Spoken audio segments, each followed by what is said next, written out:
I have noticed this year markedly earlier flowering in a lot of species, which I think is likely due to the warmer winter we had. Matthew Austin is on a mission at Shaw Nature Reserve. He's a postdoctoral fellow with the Living Earth Collaborative at Washington University in St. Louis. The project that I'm working on is looking at the ecological and evolutionary implications on pollination systems as a result of a changing climate.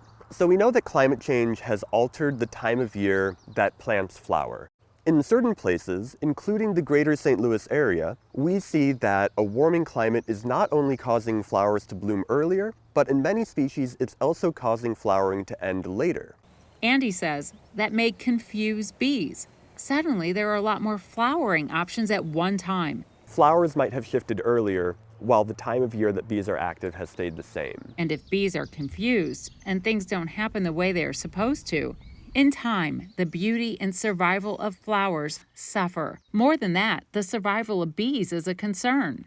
The time of year that bees are out, they could be left without the flowers that they normally feed from. While research is ongoing on bee populations, if bees are not able to feed from flowers that they have historically in the past, if they're not able to shift to feeding on a different species, you could see declines of their populations.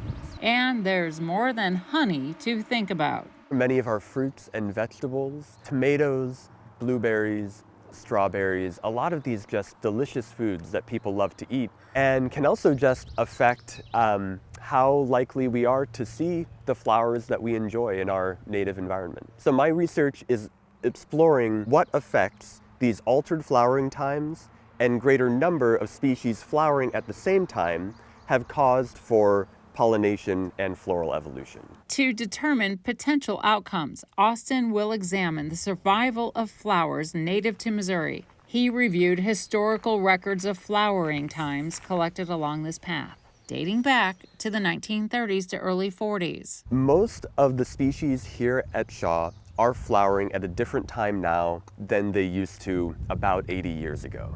Then, conducting his own pollination study, he chose the flower, Jacob's ladder.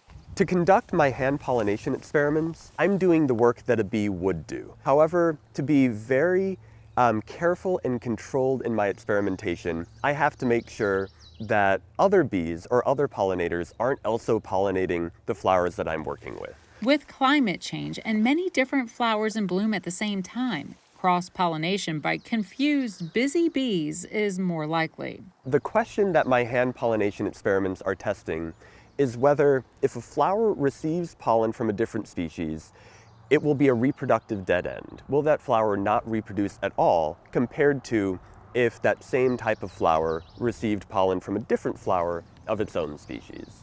Austin is manipulating various conditions for Jacob's ladder to see what happens.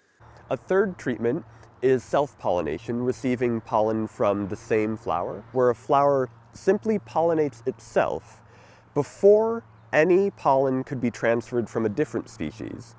And while self-pollination is not quite as good as a flower receiving pollen from a different flower of its own species, it's still better than the reproductive dead end that occurs when a flower receives pollen from a different species. After a long pandemic winter, the early cheerful blooms are welcomed by many. Yet, from this perspective, the future of flowers and bees doesn't feel nearly as cheerful. We're similarly concerned about declines of other pollinators, such as butterflies, flies, moths. It's hard to predict because ecosystems are incredibly complex and interconnected communities. And you never know what the cascading effects of one change will have on other organisms.